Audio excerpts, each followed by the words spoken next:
This is Nate, and Nate has a problem. The Mexican cartel is trying to unalive him, and he doesn't know why.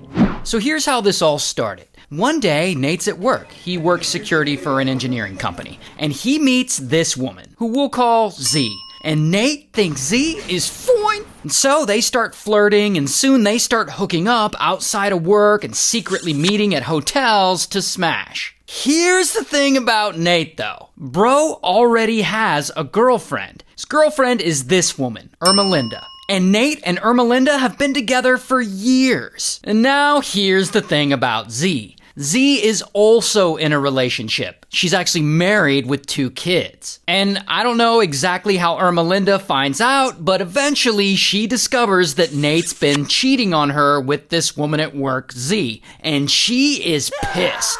But for some reason, she doesn't want to dump his cheating ass. I mean, I guess that would be way too easy and reasonable. Instead, Ermalinda comes up with one of the wildest plans I've ever heard of to get rid of Z for good. So first she gets online and she makes a bunch of fake social media profiles, and she uses these fake profiles and secretly starts messaging Nate. And under these aliases, she tells him he's being targeted by the Mexican cartel and the Bulgarian cartel. And these cartels seem to know a lot about him. They know his name, a lot of his personal information, where he lives. And so Nate is like, what the fuck?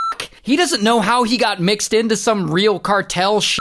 But after receiving tons of threats and messages from them, he starts to take all of this very seriously. And he's anxious as hell. And of course, he has no idea that it's really Ermalinda behind this whole thing. Now, despite the fact that he's anxious and believes the cartel is after him, he keeps low-key smashing with Z on the side. So Ermalinda's weird plan to scare him isn't actually working because he's still cheating. So after nearly a year of this, Ermalinda has to try something a little different. And so using one of her fake online aliases, she contacts Nate, and she tells him not only are these cartels after him, but that Z is actually a spy working for the cartel, and that Z plans to unalive him. Now, at this point, Ermalinda is contacting Nate using the fake name Turtle. So Ermalinda, as fake Turtle, tells Nate that the only way to keep Z from unaliving him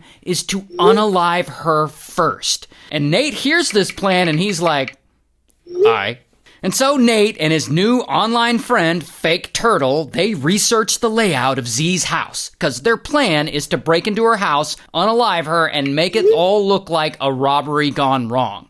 Now here's where it gets a little confusing. After a couple of days of planning out this murder, I guess Nate goes to Ermalinda and he tells her everything. That he's somehow mixed up with the cartel and that they're after him and that he has to unalive this woman Z so that Z won't unalive him first. And Ermalinda's like, oh my god, WTF, knowing damn good and well she's secretly Fake Turtle and that she secretly fabricated this whole cartel story so that he would stop cheating on her. Regardless, Ermalinda tells him that she will help him carry out this murder. So around 3 a.m. that morning, Nate gets his pew-pew, and he and Ermalinda get into the car and she drives him over to Z's house. So they get there and she waits there in the car while he sneaks up to the house and he enters through the unlocked back door. Now, I guess Nate must have made some noise while doing this because pretty quickly Z's husband wakes up. Because remember, Z's married with 2 kids. So husband wakes up and he comes out to see what's going on, and suddenly, blam, blam, Nate unalives him right there. And I guess Z hears these shots go off and she panics and she locks herself and her kids inside the bedroom. Oh, but this doesn't stop Nate. He goes to the bedroom, raises his pew-pew, and blam, blam, blam, he fires right through the door, more than a dozen times. And unfortunately, this unalives them all. And to make it worse, for some reason, he then takes the pew-pew and blam, blam, he unalives their 2 dogs. Then he messes up all their stuff, I guess to make it look like a robbery, and then he leaves and he and Ermalinda go home. So the next day, Z's husband doesn't show up for work, and people notice, and they call the police to go and do a welfare check. So that night, police go to the house for a welfare check, and they're looking through the windows, and they see the dogs. Oh God. Dogs are dead. 2 dead dogs. I need more units here.